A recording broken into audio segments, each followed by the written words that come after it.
almost all business owners need to consider not necessarily having an app, but some type of app-based technology and integrated into their business, because I would say on average, but about 25% of the app entrepreneurs in the app stores make $5,000 a month. $5,000 ain't nothing to snub your nose at, right? Especially when you ain't got to do the work from day to day, right? If you got something automated running in the background that's passively making you money, you're just getting emails saying, okay, you just made another sale, you just made another sale, you just made another sale. When people think about the problems they're solving, their vitamin level problems or their painkiller level problems. But I will say, painkiller problems aren't necessarily bad problems to solve, right? But you have to think about a couple of things if you're going to solve a painkiller level problem. Alright. Let's go. Yes. Can never play a part, y'all star. Nah. So real, it's all so live. It's better than success from the east to the west. Worldwide. What's up, everyone? We're going to do something really, really special today. I have a guest on this podcast. So this is episode 176 of the Better Than Success podcast. If you have been a long time listener, you guys know that I used to bring people on the podcast all the time. I stopped because I don't be trusting people. I don't be trusting people on this platform. You know, you be finding out that people be out of pocket. And so when I redid this podcast or restarted this podcast back up again, I said, this is not going to be an interview type of platform. This is going to be, I'm just giving you guys information. And if I want to bring someone on, I'm going to bring someone on just because they have something valuable to say. It's not just like, hey, we're just doing a ton of interviews. This is my world, and welcome to my world. And I'm only bringing people on that I trust. And so this person that we're bringing on, I very much so trust her. Over the past year, we've gotten to know each other very well, professionally and personally. And I am really excited to bring her on. This is going to be a really good conversation. So I'm going to read off her bio, and then I'm going to bring her on stage, and y'all going to enjoy her just as much as I do because she's the bomb. Amanda helps people build apps. She has helped coach and consulted over 30,000 entrepreneurs. She has been featured in Wired, TechCrunch, Fast Company, NPR, Black Enterprise, HLN, Business Insider Inc., and VentureBeat. The Florida State and Georgetown grad has been honored as one of Business Insider's 30 most important women in tech under 30, Walker's Legacy 2016 Power 50, Rolling Out 25 Women You Should Know, BET's Blacks on the Brink of Greatness, as well as one of 5 future leaders in technology by Black Enterprise magazine. Right? Without further ado, everyone, welcome Amanda Spann to the stage. Yeah. Thank you for having me and trusting me with your platform. I know some people are little shady boots, but I hope to live up to the resume and the bio and all of that and bring some good energy today.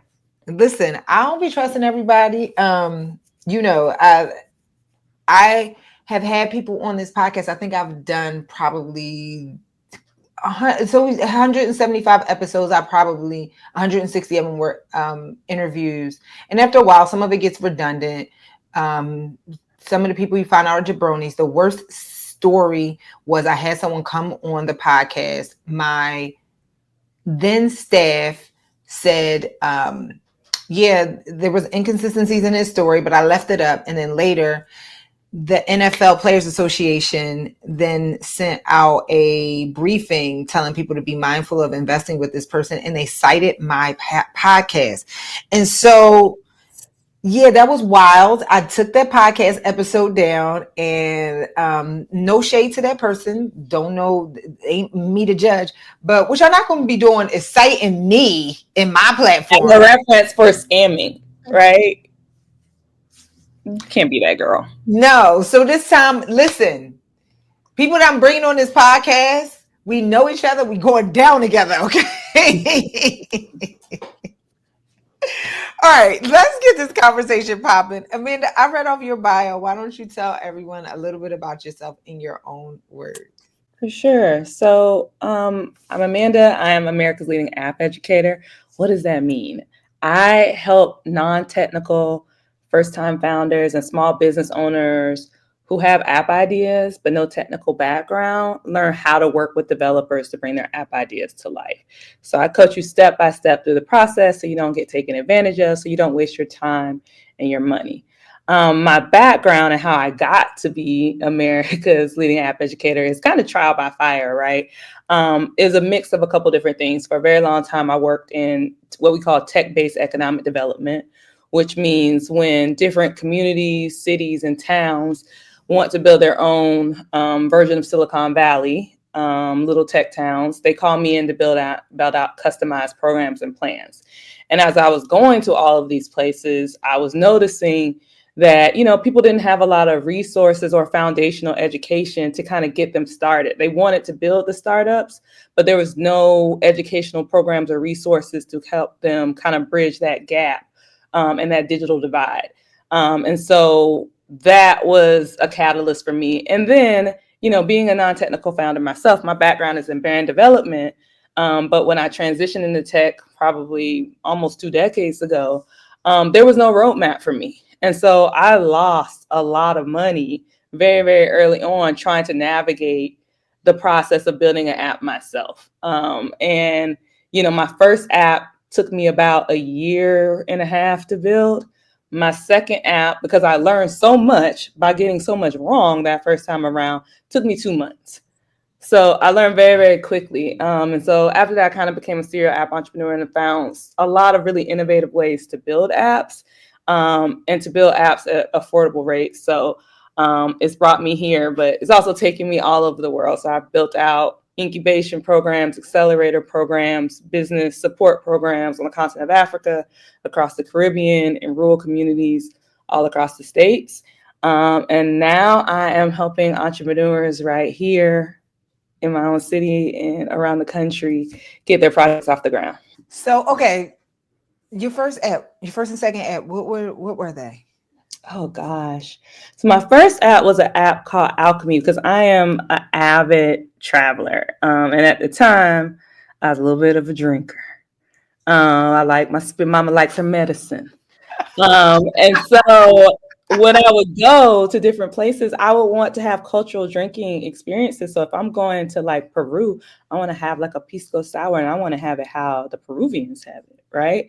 And so this was kind of before, Google locations had gotten really big and you could see like everything that was on like a bar restaurant's menu. And so I'm like, okay, well, when I go to Argentina, I want to see what the local drinking spot is like. I want to go and have like a cultural drinking experience. So I built an app that did that. So I built an app that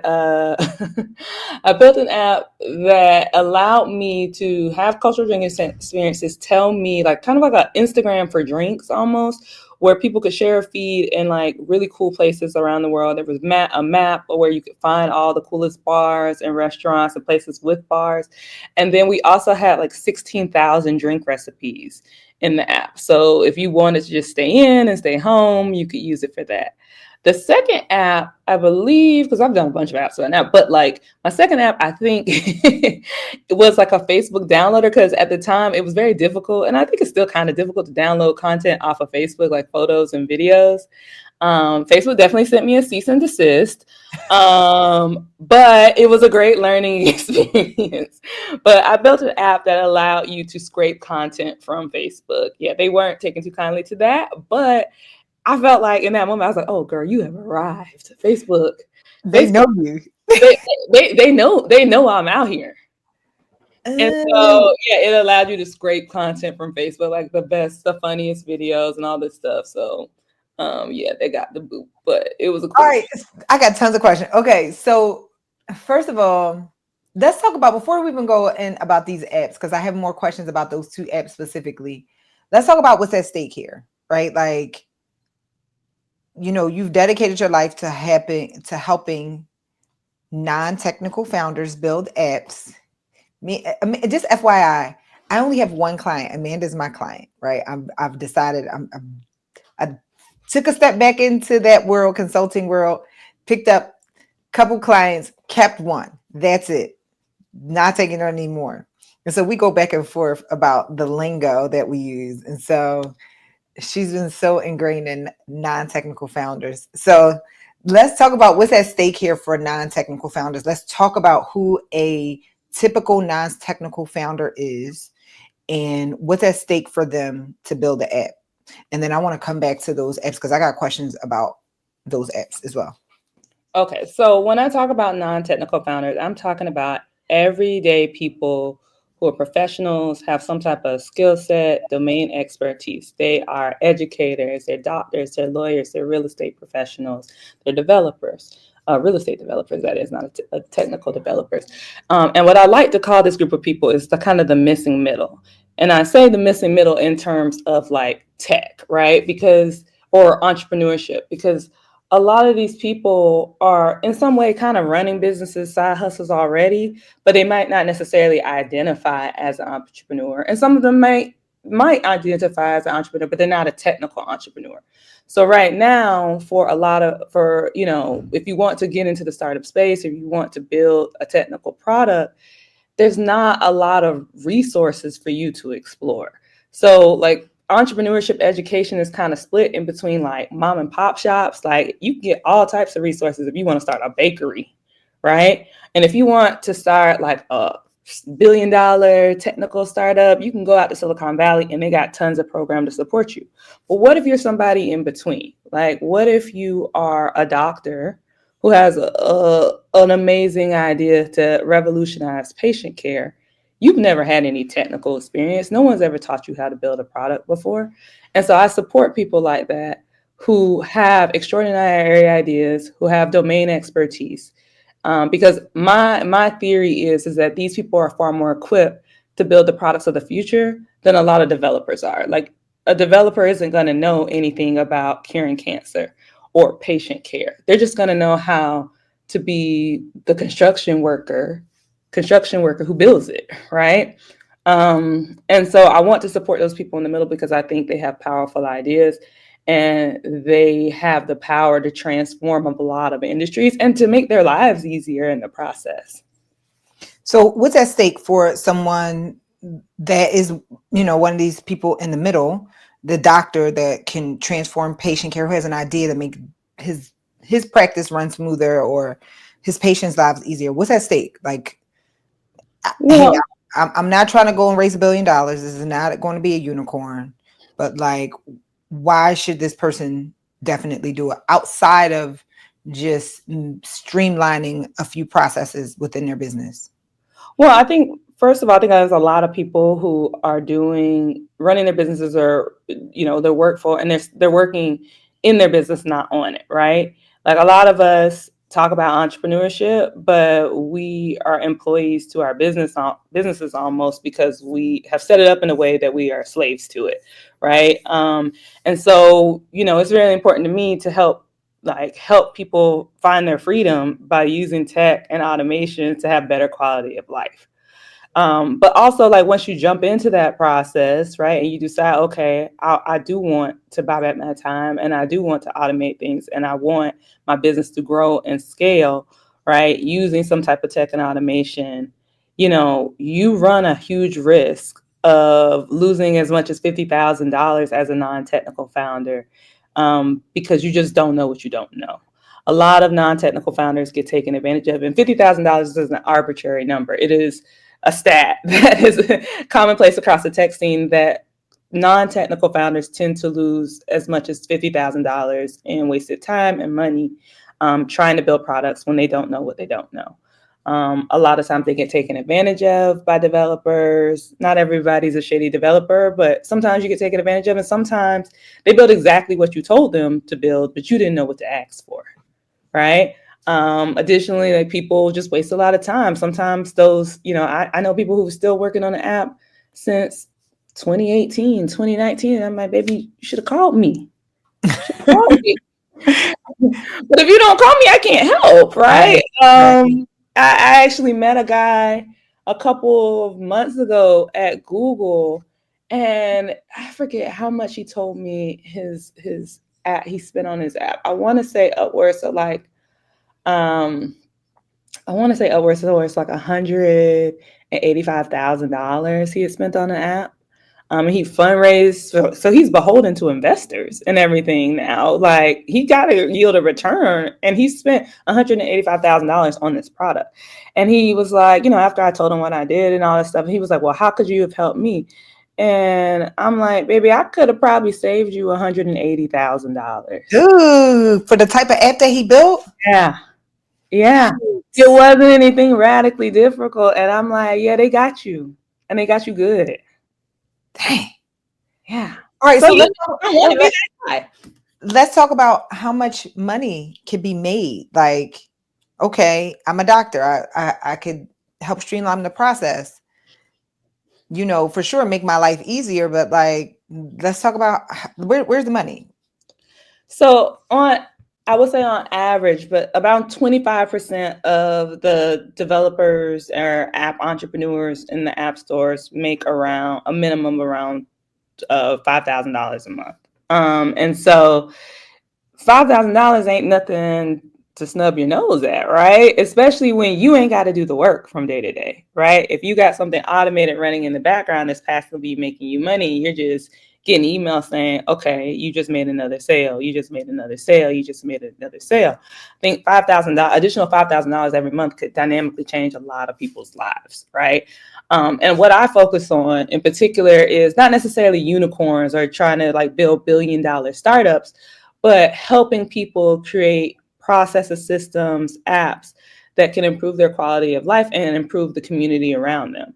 And then I'll give you an example of this. So I helped these brothers in the Virgin Islands build a food delivery app. So I don't know if anybody's ever been to the Virgin Islands before. Beautiful, but they still living like it's in the 80s, right? Or at least early 90s, right? Like they don't have Uber. They do not have rideshare. They don't have any type of food delivery service. They don't have Grubhub, Uber Eats, none of that, right? And so a big problem was just like people didn't want to go across the island to get some food, right? So we helped them build a food delivery app. And while, they're not making billions of dollars yet, it's on the way. They've dynamically changed their community in the sense that now when you go to the islands, you see their logo in the window of every single restaurant, right?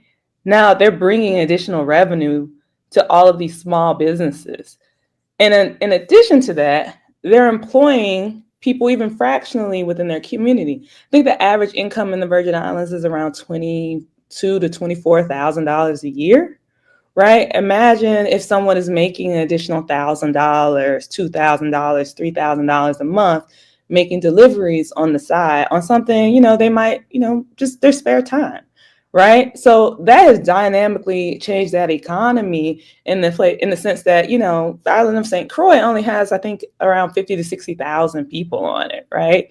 If they're now hiring a couple dozen people, and all of the restaurants on the island are making more money as a result of locals and tourism, that changes that landscape. And so I care about making these micro ecosystems of dynamic change and like economic growth. And so this is what this is about for me, and this is why it's so powerful. I love that. Give us another example of a small business that has an idea about streamlining a process, right? So have an idea for an app, how they could outside of, and the reason I'm asking this question is because there's always more than one way to skin a cat, right? Mm-hmm. Outside of just making money from the app sales, how could we create these little mini economies within our business using an app to like really amplify our business? Just give us some examples, because I know some people have ideas about apps, but they just don't know how to monetize them. That's really my question. For like sure. Showing people how to monetize them. So another example, a guy I work with, he's an estate planner. He had been running his business manually on like Excel spreadsheets for like the past 20 years, right? And that's just not safe. It's not good for business. Like he loses his computer, his laptop. This stuff might not be backed up. This is people's personal information, right? And so, we talked to him about just figuring out, one, how to give his business a digital transformation in the form of a product. But I think one thing that we have to talk about when we talk about somebody like him is that a lot of people are creating businesses or have businesses as a form of self-employment, but they're not thinking about it as a scalable business, right? They're thinking about, I'm doing this, I'm providing for me and providing for my family, but there's a lot more in store. And so a big part of what we do is helping people think bigger about what they do and what they can offer to themselves and the ecosystem around them. So what we ultimately ended up doing for him is helping him build an estate planning app where which is a client management tool. He can manage all of his clients' documents in that portal, right? So he can do exchange back and forth with them, and they have safekeeping of their documents as opposed to them storing it in some filing cabinet or under the mattress at their house. But then we got him to thinking about like, well, if you're having this problem in your region, how many other people who do the same thing as you are also having this problem, right? Could you build this tool in a way where you're able to license it to other estate planners? So now he gets the luxury of running a more streamlined business, but now he has a scalable business that is available to every other estate planner in the region. And they're all on his platform now, growing and scaling and running their systems. And he's getting an additional check. Like he may not have to even do this work anymore because other people are doing it for him. Right. And so that is what we're trying to help people do, right? Like build mini ecosystems, build scalable businesses, build businesses that they can possibly remove themselves from so they can still earn income, but still have a decent quality of life. I love that. Okay. So give me maybe 2 to 3 big misconceptions that people have about building an app that keeps them from ever even trying. I think one, that you have to code. That's the biggest misconception is you don't have to go to a coding boot camp. You do not have to spend years, months learning different coding languages. That's probably the biggest by far misconception. 2 is that you have to break the bank doing it. You do not have to be like that guy who spent $185K. If somebody tells you that, get another quote. You should probably get a couple quotes anyway, but apps do not have to break the bank. Now, there are some apps that are very, very expensive, but we help people identify like what is expensive and what is not, like how expensive the thing you're asking for is. And then I would say that the last thing is that it's going to take up all your time, like that it's going to be this draining process where you're going to have to do, a ton of work. And it is some work, right? Like it is a commitment. It's a business, just like anything else, right? But that you are going to be slaving day and night trying to crank this thing out, it doesn't have to be your reality. Let's talk about the difference between that $5,000 app and then let's say something that, I don't know, what would be the differences between, like, how would someone know whether they've got something that's only going to take them $5,000 or something that is really going to like justifiably cost $200,000? Or is there not an app that justifiably costs $200,000? No, there's apps that justifiably cost $200,000, but like those apps tend to be like enterprise level. Like you are building, like you are IBM or something like that, and you are building something across continents, and you have 10 different business departments who have to interact with this same tool. Yeah, you might spend $200,000, but the way I tell people to look at this is think about Uber, right? When Uber started off many years ago, what was that, 10 years ago, 15 years ago at this point, Uber was just a very, very simple app that enabled you to digitally hail a taxi, right? Since then, Uber has got all these bells and whistles. There are like 10 different services in Uber. You can call 3 or 4 different cars, or probably 10 different cars at this point. You got cars for pets. You got things that are ADA accessible. You got Uber Eats. You got Uber Freight. All of these services, but they didn't start off that way. And I don't imagine they spent a ton of money building that first iteration of Uber. And I think one big mistake that a lot of entrepreneurs make, especially when they don't know what they don't know, is that they try to fit it all in one app from the jump. What I really encourage my entrepreneurs to do is try not to spend more than $5,000 per app. And sometimes that's very hard to do depending on what you're trying to build, but there are ways that we can work around it, because ultimately when you're building an app, you are taking some degree of risk in the sense that, if it's a new idea or a new concept, which is kind of different than like if it's an existing business and you're just automating processes. But if it's a new concept, you're taking a risk on trying to figure out if people like it in the way that you present it, right? And so you don't want to invest a ton into that right now. You want to build what we like to call an MVP, or a minimal viable product, which is like the simplest version of that product. And then we want to build upon that, right? So like Uber started off with taxis and they're like, oh, people like this. People are booking. We're making money, right? We have found product market fit, or people are buying it as fast as we can supply it, right? And so from there, they were like, okay, well, we had taxis. What if we start adding regular people? What if regular people could actually get on this app and provide the car service or provide the rideshare service as opposed to taxis, right? And then they were like, okay, well, we need to have XL because sometimes people got 7 people to tote around, right? And so they started gradually adding services as demand increased for it and as they collected feedback. But a lot of us will say, well, we need all the things at once. Right. And people haven't even told us they need that yet. Right. So what percentage do you think of existing business owners? I know this is going to be a total arbitrary number. What percentage do you think of existing business owners can benefit from having an app that maybe haven't even thought about it because they didn't even know? Like, what percentage of business owners do you think every business owner, small business owner, needs to think about having an app? What are your thoughts about that? I think that almost all business owners need to consider not necessarily having an app, but some type of app-based technology and integrated into their business, because basically all businesses need to operate like startup now. Like, we are in a landscape now where if you don't integrate tech into your business or some type of automations, you probably won't survive.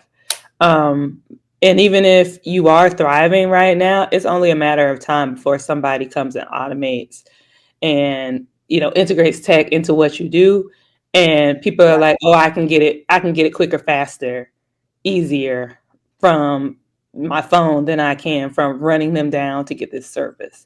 So I think it's something that everybody should be considering. But there are so many different types of apps. Like, an app doesn't necessarily have to be just something on your phone. It could be just integrations into your business, integrations into existing systems.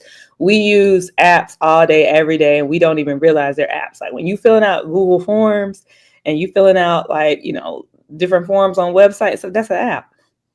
Right? We just don't identify it as that, right? Like, when you are on Chrome and you opening up a browser and you are like, you got those little widgets in the right-hand corner, those are browser extensions, those are apps, right? We just don't think of them as apps. But all of these things, depending on where your audience lives and who you're trying to sell to, could be options for us. And I want people to know that they have options. They have options at a lot of different price points.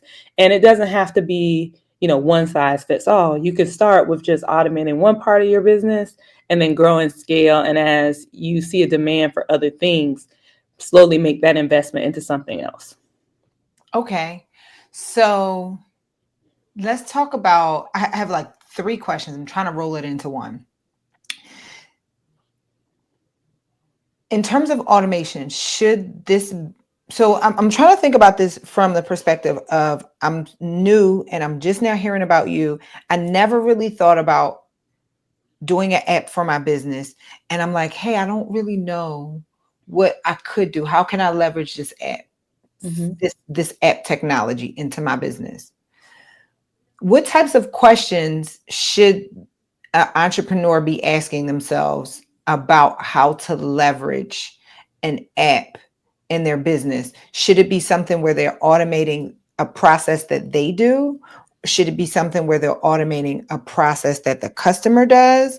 Should it be something where they're automating a process that the customer does to get the order or the service back to them? Like, how should we be thinking about this to make sure that we get the most bang for our buck in terms of leveraging using apps to leverage our business? Does that Okay, question make sense? it does. So here's an activity I want you to do, and I want your listeners to do. I want you to take maybe 5 minutes and just like meditate on the bottlenecks in your business, right? Like, what are the biggest challenges that you face on a day to day? What things, and maybe it's not a challenge, maybe it's the thing that takes you the most time, right? Like, maybe that's payroll. Maybe that is manually taking orders from people. Maybe that's talking to people on the phone, right? Maybe that is, maybe that's on your end, like running the business, but maybe it's on the customer's end, right? Like interacting with you and they're like, girl, it's so hard to get in touch with you. Maybe it's, this filling out this form was so long, it was so tedious. Like, think about the things that people give you the most complaints about, right? They might love your business, they might love your service offering, but the things that people are just not satisfied with, or you're not satisfied with because you just don't want to do this anymore, or don't want to do this in this way. So take 5 minutes to think about that. And I guarantee you there's probably an app or a process that we can implement to eliminate that or to make it a lot more automated. I love that. That's great. That's really great. Okay. So I want to do a quick exercise and then we're going to come back to talking about apps. So for this podcast, I usually just really talk about some of the things that I put out in my newsletter. It's called God, Goals, and Money Journal Gems. And so I'm going to share one of my favorite things that I put in the newsletter that went out yesterday. It was a really good newsletter, by the way. If you want to get on Journal Gems newsletter, the link will be down below, by the way. But I'm going to share what I'm thinking, and then I'll share what I wrote, and then you tell me your thoughts about it. Okay? Okay. All right. So today I talked about, as of recording, this is Monday. Y'all probably won't see this until Tuesday, but on Monday's Journal Gems, I talked about the business strategy that's working for me. The one question you're asking wrong in your business. What if the reason your business isn't growing isn't about your product or service, but about how you're approaching your customers' problems? Most entrepreneurs get stuck chasing competitors and mimicking their success. But here's the truth. If you're not solving a clear problem, you're just spinning your wheels. Let me tell you, this was me in the early days. I'd look at competitors, watch their marketing, and think, what's the blueprint? But here's what I learned. Most of them weren't winning in the sales game. They were winning the lifestyle game. And that's not what converts customers. Here's the epiphany. Your job is not to sell a product. Your job is to sell the solution to a problem. Here's the framework that I use to identify problems. 1, health, wealth, or relationship. Which core area does your product address? Number 2, fast, best, or cheapest. What's your unique edge? You can only pick 2. You can't be all 3, fast, best, or cheapest. And number 3, problem awareness. Is your customer aware of their problem, or do you need to make them aware? What are your thoughts about that in business and how you approach helping people with apps? So I've never thought about it in those terms before, but I really like that, and I'm gonna adopt that and borrow it. But the way I break it down to people, my methodology, and I'm sure you've probably heard this analogy before, is when you think about the problem that your app solves, is it a vitamin? Is it a painkiller? Or is it oxygen? Right? So we take vitamins, Hold on, sorry. A vitamin, a a painkiller, painkiller, or is it oxygen? or oxygen? Okay, go. I needed to just let that All marinate. right. So vitamins, we take them every day, but if we miss a day, We ain't gonna die. we ain't gonna die. We all right, right? Like you can miss a couple of days. In fact, you could probably skip a month of your vitamins and be all right, right? Or is it a painkiller problem, right? When you are in pain, let's say you had an accident or whatnot, you need those painkillers right now, and you need them urgently. But once that pain subsides, you don't need these pills anymore, right? But we need oxygen every day. We can't survive without oxygen. And so you want to try to identify problems that help people think like I can't imagine how I live without it. Like, and I, as somebody who didn't have a car for 7 years, Uber was like an oxygen level problem for me, right? Because I lived in places sometimes where they didn't have the best public transportation, like the city overall, but my block might not have had public transportation. And so I depended on Uber to kind of get to and from. And sometimes you don't want to take the train, you don't want to take the bus, right? You want to get in somebody's car, right? And so I think a lot of times when people think about the problem that they're solving, their vitamin level problems or their painkiller level problems. But I will say, painkiller problems aren't necessarily bad problems to solve, right? But you have to think about a couple of things if you're going to solve a painkiller level problem when building an app, right? You one have to think about your business model and like how much you want to invest in a painkiller level problem, right? Probably not a ton. But two, are you okay with your business being cyclical, where like people might only be paying for this thing 3 months out of the year? Sometimes dating apps are like that. So one of the apps I have is a dating app. It was at one point the most popular dating app for Afro Brazilians in Brazil, right? But dating apps are very cyclical in that people get on dating apps for 3 months, they meet somebody, they might date for 3 to 6 additional months, they break up, and then they're back on the dating app for 3 months until they meet somebody again, right? So it's a painkiller problem in that, like, it's a love and relationship problem. People want it, right?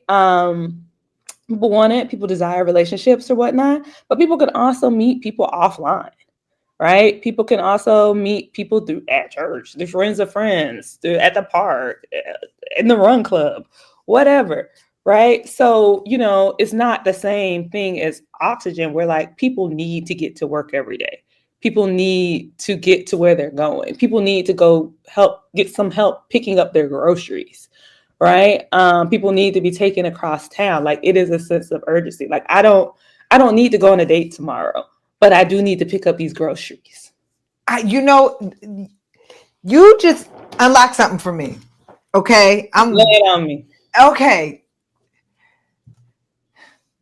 So as I'm thinking about your business, I'm thinking about my business, right? So right now, the first business that comes to mind for myself, and I'm related to your business, is Better Than Success, right? Mm-hmm. And as I'm re-strategizing Better Than Success and the God Goals and Money Income Accelerator, mm-hmm. As I'm re-strategizing everything about my marketing and everything, and this is really internal. When I was running Better Than Success, my real estate club, and we were doing everything in person, from year one, which is 2016 to 2020. So this is a real estate club that teaches people to invest in real estate. You would think that this is either a vitamin or a painkiller. Mm-hmm. But the way that I saw it for myself, not just for my members, was that it was oxygen, because I know that my soul will not rest, my spirit will not rest until I get to my purpose. Mm-hmm. And in order for me to do that, I need this vehicle of Better Than Success. Mm-hmm. So then 2020 rolled around. I had my son, and I really just we talk about this all the time. I just laid in motherhood. And for myself, my actual community, not as a business, but the participation of myself in the community as a resource to help me build my portfolio, it turned into personally a vitamin. Mm-hmm. It wasn't until over the past probably like 3 or 4 months when I decided to start my fund, and I restructured BTS in a way that served me as well as my members in a way that I felt like reflected the current state of the market. and I restructured it to basically say, hey, come in here, and the only thing we're doing is scaling. This is not for play, because that's the only way you're going to really make money as an investor. And most people want to invest in real estate because they want to switch careers. They want to become full-time investors. And you cannot do this one deal at a time. You have to come into this knowing that eventually you're going to have to scale. And so I say all this to say, restructure the content. And for me, over the past 4 months, it is oxygen. My soul will not rest. And this is with some of the marketing I'm sending out to, because our site was hacked and we got to get these new members back on here. Or I wouldn't say we have to. The message that I've been saying to them is like, hey, you don't want to come, it's fine. Mm-hmm. And I don't want to say this in a mean way, because if you were a member, when you hit that buy button, I'll fool with you forever, whether you stayed or not. I'm always going to fool with you. I only kicked out one person. It's the only person I don't fool with. Not actually, that was years ago. I don't even care anymore. If I see you, love you, homegirl. But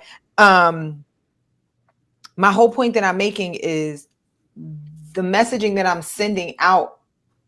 If you don't want to join, or if you don't want to go back on this road with us, is perfectly fine. This is not oxygen for everybody. Like, I cannot rest if I am not striving, reaching for the purpose that God has in my life, that I'm so clear about. That is oxygen to me. And in order for me to do that, I have to be in a space where I'm doing it in a community kind of way. I'm an extrovert. There are tons of scriptures that show that you need people. Like, there's a scripture that says, God will give unto you, pressed down, shaken together, runneth over, or he'll give to you from the bosom of other men. Like, you need people. And so this is oxygen to me. I did this whole soliloquy to say that it's all about perspective on how you see your business. For like sure. when Amazon first started, it wasn't even a painkiller. It was a vitamin. Like, I'm gonna sell books. Mm-hmm. Now it's oxygen for us. Yeah. And I think a lot of businesses do evolve in that way. And this is why I say don't invest too much too quickly, right? Because you don't know what you got yet, right? And that business might evolve. And as you learn new things about your business and new things about your customers, it goes from being a vitamin to oxygen, right? But you're not going to be able to take it there without those key insights, without just testing it out, right? So you don't want to invest too much. You just want to invest enough to prove your hypothesis and to prove that people actually want to buy what you have, right? And sometimes, like, you might have some oxygen level stuff, but you might be selling it at the wrong price point. You might be providing it to them in the wrong way. And that takes all types of iterations. Like, I've seen people who are like, okay, they have a wonderful product, but the product might be for seniors and they're trying to sell it on TikTok.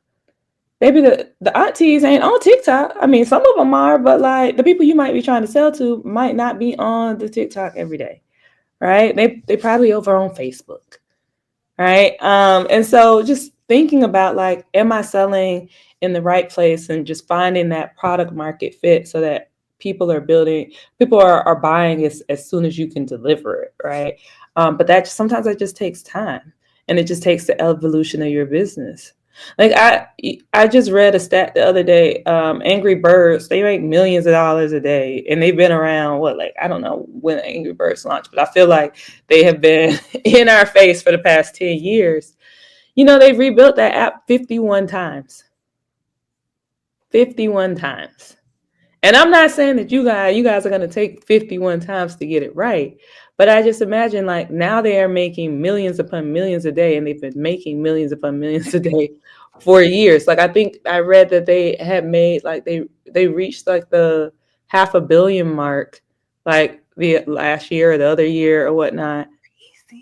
So last week, me and Amanda, we meet every Friday. We didn't meet last week because she knew I went to a investor conference. It was a conference. It was a series of events, but it was geared towards fund managers.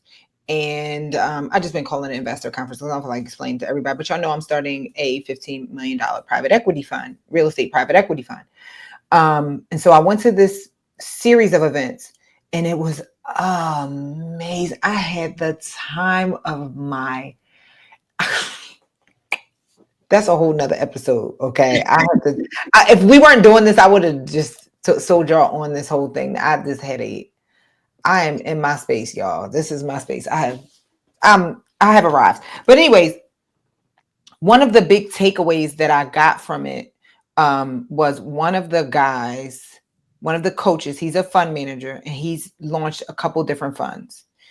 And he told the story, he broke it out throughout the course of the day. He told the story about launching this current fund that they have. Went from getting a bunch of no's to now they just raised 20 million. And the fund is very funky. It is really, really some alternative stuff, right? And so my biggest takeaway that I got from it, now go back to the 51 times about Angry Birds and, you know, developing your app and seeing what your customers want. One of the biggest takeaways that I got from it is the only difference between reiteration and failure is perspective. Because if I knew for a fact that if I would have gotten this as much pushback as this guy did on his first go round, I would have been like, nah, this is not going to work. It's not for me. And he just literally was like, yeah, so I just took the feedback and then I went back and that was really stressful and it was hard work. But, you know, I just changed this, change the messaging, change that, change our strategy, and then went back to them. And then I went back to this different group. Like every time and that's why he told it throughout the day, because he stopped at these different stop points where he went and reiterated. And that's just something that's in my mind. I always tell people and it's crazy that I'm even having this thought, because when I coach people in any of my accelerators, any of my programs, I always tell them one of my favorite movies is Edge of Tomorrow with Tom Cruise. Love this movie. It's about, he gets this ability, we're fighting aliens. He gets this ability to reset the day. And every time he resets the day, he has to get up, do it again, but do something different every day so he can get further in the process to get to the goal, which was keeping the aliens from taking the world over. But he keep going. Okay, fail, get up, do it again. Fail, get up, do it again. And every time fail for him is he has to have a quick, swift death. So yeah, you know, it's all about reiterating. And if you don't succeed, dust yourself off and try again. You can dust it over, try again. A lot of people, you know, they give up too soon and, you know, they feel like they're stuck. But, you know, I think one of my new mantras is you're not stuck. You're just used to playing it safe, right? You're just used to playing it safe. And if you're risk averse and you're just thinking like, well, if they don't like it, but somebody might like it, right? So it might be about finding a different iteration of this or making a tweak to this, or it might just be changing your messaging, right? Have you really tried everything before you gave up on this big idea that you had that's been sitting on your spirit that God gifted you with, right? And you know, sometimes I think it's important to also acknowledge that like walking away isn't the same thing as quitting, right? Like some ideas you have to walk away from. Like alchemy, my first app, it was a vitamin idea at the time when like I was on a plane every 2 days. It was like, oh no, this is at least a painkiller, right? But in retrospect, it's not a painkiller problem, and it's not a you know a oxygen level problem, right? And so you know we walked away from that, but it gave me an incredible amount of experience. I learned so much through trial by fire. I learned so much by getting things wrong. And I learned it in a space where it didn't cost me everything, right? To figure that out, right? And it put me in a position. It also, like, it afforded me trips all over the world. Like, I remember being in Turkey and meeting a bartender who had my app on his phone. And he's like, I'm a super fan of your app. And like, that is such a rewarding experience, right? I've been in, like, I remember the days of Uber pool, and I was in an Uber pool with somebody and I look over and they have my app on their phone and I'm like, all right. And so those are such incredible, like how you can touch people all around the world. My dating apps, people have invited me to their weddings from my dating app, right? They're like, they wrote in the comments and the reviews. They're like, thank you so much for creating this. I met my fiance. Come to the wedding in New Jersey. Right. So these are just really, well, you don't know, like, Listen, God put that thing on your heart because somebody needs it. I think going back to the vitamin, I think if you find your tribe, you can make anything a vitamin. I think, and that, one of the things that Amanda and I work on a lot is messaging. Mm-hmm. We work on messaging a lot. And this is what I wanted to double back about the App Accelerator. There are a lot of business owners who haven't been able to reach their target market or properly solve their problem because they don't have an app. And guess what? You need to be in the App Accelerator because you don't have 200 grand. I don't know anybody that's built an app, Freeball, Raw Dog. I'm building the app Raw Dog. You built the app Raw Dog that didn't spend more than 6 figures. Mm-hmm. And so if you're a small business owner and you have an app idea, the App Accelerator is oxygen. You want to try to do it yourself? Okay. And that one thing that could be separating you from your community and really your business doing the numbers that it should be doing is the App Accelerator. Mm-hmm. If you know, or you may not even know, but you got an idea about how to make this thing pop off using the app, and the App Accelerator is your oxygen. I think anything, as long as it's a good product, I think anything can be oxygenized. Mm-hmm. Mm-hmm. I mean, the goal is to get people to the point, not just with the App Accelerator, but with any product that I try to build, ultimately, where they're like, I can't imagine my life without this product now. Like, my life, like, that problem for me is no longer a thing because this now exists, right? And it may be simple problems, right? Like, but they're big to somebody, right? Like, especially like in industries like healthcare, insurance, things that affect people's lives on a day-to-day basis. Like, they seem like things that people have just gotten used to because in the industry, that's just how it is. Like, that is the most common thing people say in archaic industries, and banking and finance and healthcare and insurance. Oh, we've always done it that way. That doesn't mean there's not a way that you can do it better, right? And how much easier might your life be, or the life of people you service, if you could just fix this one thing? Amen. All right. We got to wrap this up because I got a sick kid in there who's being such a good boy. Amanda, you got some stuff going on. Why don't you tell everybody about what you got going on? Yeah, we are having an upcoming webinar from idea to app on February 13th. So you got a few days away. You got a few days to register for it. But I'm going to be walking you guys through how to build an app without breaking the bank, without wasting your time, without wasting your money. And I'm going to be walking you through my core 4 formula. And this is the formula and the framework I use to build all of my apps. And I teach people how to build an app for their budget and for their lifestyle, right?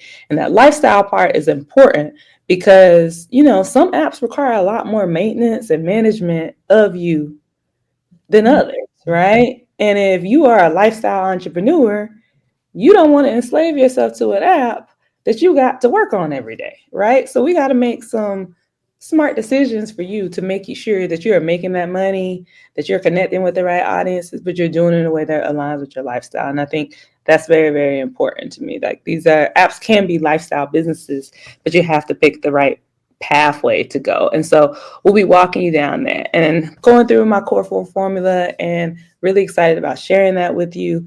I'm excited to give people a step-by-step process to making this happen for them, because I know a lot of you have been sitting on app ideas, whether that be for your business or just something that's a what if, right? Like, what if this existed in the world? Hey, we got a special guest. I know, I was surprised. Oh my goodness. Yeah, a lot of us have what if ideas that we've been sitting on and would kind of change the game. And so this webinar is aimed at teaching you how to do that. I will, we talked about like, you don't know anyone who spent less than 6 figures on an app. I built an app last year for $300. Ooh. Right. So, and I did it in 3 weeks. Right. I did it in about maybe 3 going on 4 weeks, like three and a half, something like that. But you can build apps really, really quickly and really dynamically, and they can change the game for you. And that's all it takes. So it doesn't have to be this dragged out process where you're working on this for months and months and months. You could do this quickly with a little dedication, a little focus, 15 minutes to 1 hour a day. You can knock this thing out. Yay. Okay. February 13th. What time? 7 p.m. Eastern. And then where did they go? I will include the link in the description. But you could also visit us at theappaccelerator.com or find me on Instagram at the Amanda Spann. So TheAmandaSpann. Thank you so much, Amanda. I'm so excited. Make sure you take the webinar. I am almost ready for my app. I'll be having a ton of app ideas. I'm just trying to get Amanda launched, and then I'm going to be working on the app. Y'all gonna see her at the top of the app store, and y'all gonna be like, dang, this app is oxygen. Oxygen. All right, Amanda, thank you so much. And maybe say bye to everybody. Bye. Let's go. Yes. Can never play a part, y'all star. So real, it's all so live. It's better than success from the east to the west. Worldwide, it's all so live. Yes. Knowledge seeming vast, politicking over cash. This podcast is also live. It's better than success from the east to the west. It's worldwide, it's also live. Roll it down. BTS Connect, stay busy. You know now, only less enlightened like who is she? It's Nikki. Pay your mind bound to drop a gem on you. But you hear it now, puts it down like the signature. Run and hit it, yeah. A business mind frame exhibitor. Ain't no pitting ya. Against the modern style literature. Beyond expenditure. I give you something that'll stick with you forever. Better than success, nothing better. You know the flavor. You never play a part, y'all star. So real and also live. Yeah. It's better than success from the east to the west. It's worldwide and also live. Yeah, now. Knowledge seeming vast, politicking over cash. This podcast is also live. It's better than success from the east to the west. It's worldwide and also live. So now what you gon' do? It's so real, it's also live. It's better than success from the east to the west. Worldwide and also live.